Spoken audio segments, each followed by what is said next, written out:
Devil May Cry has dozens of weapons and hundreds upon hundreds of abilities the Sons of Sparta have executed throughout the series. With such a vast array of techniques, it should come as no surprise that some are more stylish than others. Taking that a step further, a handful of weapons and moves are downright useless.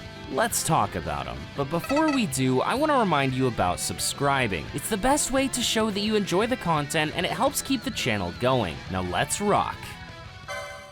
Devil May Cry. DMC1 has quite a small, curated list of weapons and abilities, ensuring that basically everything you get is quite good. However, one particular weapon stands antithesis to that entire idea: Force Edge. It's the sword you start the game with, which is almost immediately replaced with Alistair. Dad's Blade remains in your inventory though, and you can equip it at your leisure, but you really shouldn't. It's got the same base moveset as Alistair, and that's where the similarities end. It deals less damage, removes your ability to Devil Trigger, and it can't even be upgraded, so you're not able to do things like Stinger with it. Playing Devil May Cry 1 with Force Edge is like swinging around the broken straight sword in Dark Souls. Sure, you can do it, but there's no practical reason why you should. Force Edge is completely useless. Along with a sequel came quite a few new additions to the gameplay. New combo routes were added, we were given new characters, and the rigid curation prevalent in its predecessor was basically gone. Everything felt a lot more freeform, though instead of 2 melee weapons, we got 1 disguised as 3. Each sword you obtain does exactly the same thing as any of the others, merely having different stats like higher range or damage. Technically, because they do serve distinct purposes, I can't rightfully call any of them useless, even if I myself exclusively use the damage sword. Ranged weapons, on the other hand, are another aspect of combat, and much like their close-up counterparts, they each have a unique role within it. Except for darts. This weapon for Lucia sees her toss out a bunch of projectiles in a fan around her, so they ought to be good for crowds, right? Well, no, each individual dart is super weak, so only hitting 1 or 2 isn't gonna get you very far. Alright, so then it has to be good against big foes where you can get up close and have every single dart hit them, but even then, the damage is middling at best. It doesn't launch enemies like other projectiles, and its general firing animation is sluggish. In Devil Trigger, your ranged weapon becomes darts regardless, but at least those home in on the enemy. Overall, every option is better, and unfortunately, darts are useless. Transitioning into much more of what we recognize as modern DMC, 3 innovated by drastically expanding Dante's moveset, giving him tons of new weapons, and adding a plethora of nuanced mechanics. Naturally, not everything was going to land. Like the kick. No, not that one, or this one, or any of those. I'm talking about this kick. You might have seen Dante smack a demon's shins like this before, but you might not know why. See, when you're facing away from a foe, pressing the attack button will have Dante turn to face the enemy with this kick sometimes. And that is exactly why this move is useless. It can have some applications in practice, but a large part of DMC and what makes its stylish combat work is consistency. This kick is simply too inconsistent to pull off regularly. You're just as liable to turn around with a sword swing when the kick should have realistically come out, and if you were expecting the kick, it can mess up your whole flow. Another skill not worth its weight is drive. There are several barriers holding it back. It's awkward to charge up, and the move itself is quite slow. In order to initiate drive, first you gotta hold the melee button for 2 or 3 seconds, meaning you can't be attacking while charging. Then when you release the button, Dante slowly gets into position before letting off an admittedly powerful blast. The move is simply too much commitment to be useful. A lot of enemies you encounter throughout Temenigru are fast and relentless, things that drive can't compete with. But to their credit, the devs didn't give up on this attack. In fact, future iterations are not only extremely useful, but insanely potent. DMC4 introduced Quick Drive, a weaker version of the slash that was performed after a basic sword swing. It also tied drive to a swordmaster input, meaning you no longer had to charge something up before going into the animation. You could release the blast immediately or continue charging it for a more powerful blow, and it was even given 2 follow-ups to boot. However, none of that changes its DMC3 counterpart, which is effectively useless. While this version of Dante was given less moves than his previous iteration, we were graced with the addition of a new mainstay character, Nero. We'll talk more about him in the DMC5 section though. In this game, Dante has one particular attack that stands out as odd: backslide. Taking the shotgun and pointing it away from your actual target, the man in red sends a pack of pellets at the demon behind him. It's really cool in concept, but that's about all it's got going for it. In DMC4 especially, the game is insanely fast-paced and there are a couple of general ideas you want to follow. Never take your eyes off the target and don't stop moving. Backslide essentially breaks both of those rules. It roots you in place while taking aggression off of the enemy you're actually targeting. This move exists perfectly preserved in DMC5, and even though 5 is a bit of a slower game, it's just as useless. You can hit the enemy you're locked onto thanks to some buffering techniques, but overall, backslide in casual play might as well not exist.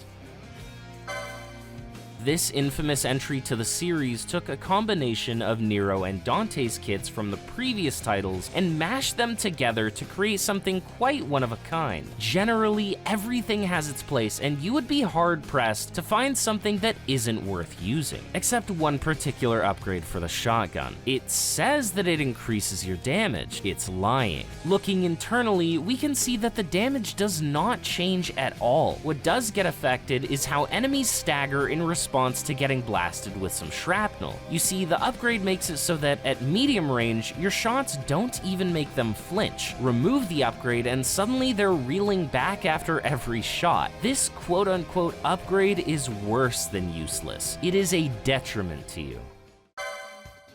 Nero and Dante both saw quite the glow up to their kits, yet each character has several moves that stand above all others as worthless. But first, let's talk about the most useless universal move: Move. This ability is nothing. It serves zero purpose. It should delete itself from the game now and give another skill a piece of that move list. Why? Because you can beat the game without moving. And here's a video I did walking you through exactly how. Moving on, for the Fortuna kid, his first failure is his dropkick called Rainbow. Now, Nero had this move in DMC4 as well, so let me explain what made it good in that game and how they absolutely gutted it in 5. Originally, you had to enter a full sprint, and from there, pressing the taunt button would see Nero dropkick whatever unfortunate soul lay in his path. The attack would send normal enemies flying away and deal pretty decent damage to boot. The only caveat is that to start sprinting in combat, you had to run in a direction for about 8 seconds. But the payoff felt impactful enough that it wasn't a problem. Now, let's look at DMC5's version of the dropkick. You can use it whenever you want, no sprinting required. That's pretty great, huh? Except it's literally quantity over quality now. The move basically has no impact anymore, and the damage is essentially non-existent. It's been reduced to such a sorry state that the move has become entirely useless. Next up, Bringer Knuckle. Just hear me out for a second. The move itself is actually fantastic. It's a passive you unlock alongside Nero's Devil Trigger, and it lets you throw a phantom punch at your foes while doing other actions. This fist can be used offensively, defensively, and every way in between. It's an excellent combo extension tool or just a nice infusion of extra damage. So, what is it doing in this video? Well, you see, it's got a function that's similar to Dante's inconsistent kick from DMC3. Depending on its detection, the game can sometimes decide that it's better to do a sweeping chop instead of the standard quick punch. It's a longer animation for something you typically use for its snappy activation, and this variant of the move can seriously screw up your timings or combos. Once again, it's about consistency, and this Bringer Knuckle variation brings unnecessary uncertainty to an otherwise stellar tool, and that's why the sideswipe of the Bringer Knuckle is useless. Dante stands in a similar position to Nero. The move Hysterics is one that existed in DMC3, but in 5 they somehow managed to make it worse. Granted, it wasn't all that great to begin with, but in its most modern iteration, it's downright unusable. Originally, Hysterics would see Dante shoot out a ton of homing missiles from Kalina Ann. The damage left a lot to be desired, but between the sheer amount of missiles and given the fact that each one caused an explosion, it was pretty alright for crowd control. In DMC5, the move operates completely differently. Dante shoots out a number of missiles all at once, but they fire in random patterns each time, and they don't travel that far before they explode. Even with both Kalina Anns, the attack is entirely unimpressive. You can continue pressing the button to extend the amount of rockets shooting out, but why would you? Any enemy immediately gets knocked out of its radius from the first blast, unless the random pattern decides to miss the foe altogether.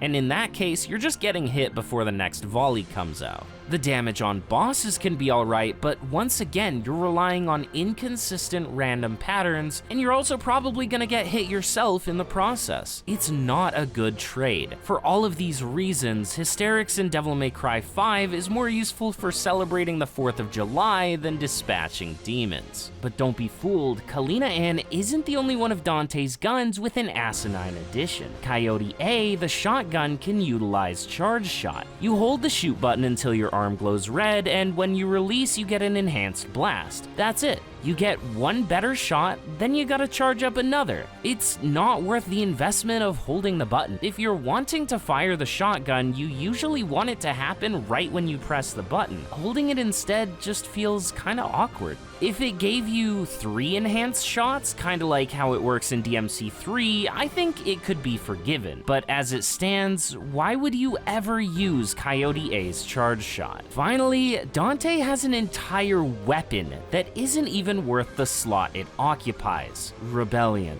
That's right, his iconic signature weapon has no place in the game save for the very first mission where you're forced to use it. From a first playthrough perspective, as soon as you finish mission 10, Rebellion gets replaced by Devil Sword Sparta. They share the exact same moveset, but DSS is better in every single way. It has more range and deals more damage. However, you might be thinking, doesn't Devil Sword Dante make both of these other sabers useless?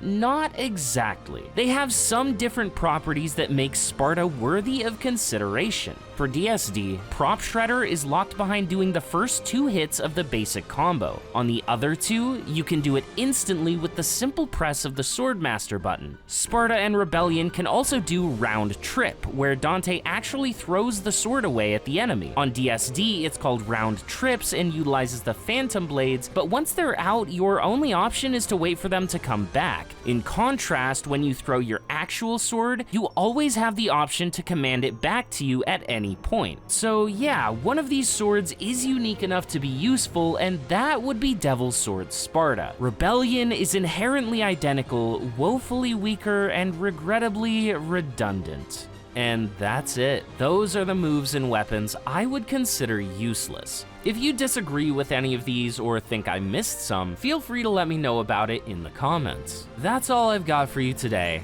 Thank you so much for watching. I hope you have a wonderful week, and I'll catch you guys in the next one. Sayonara.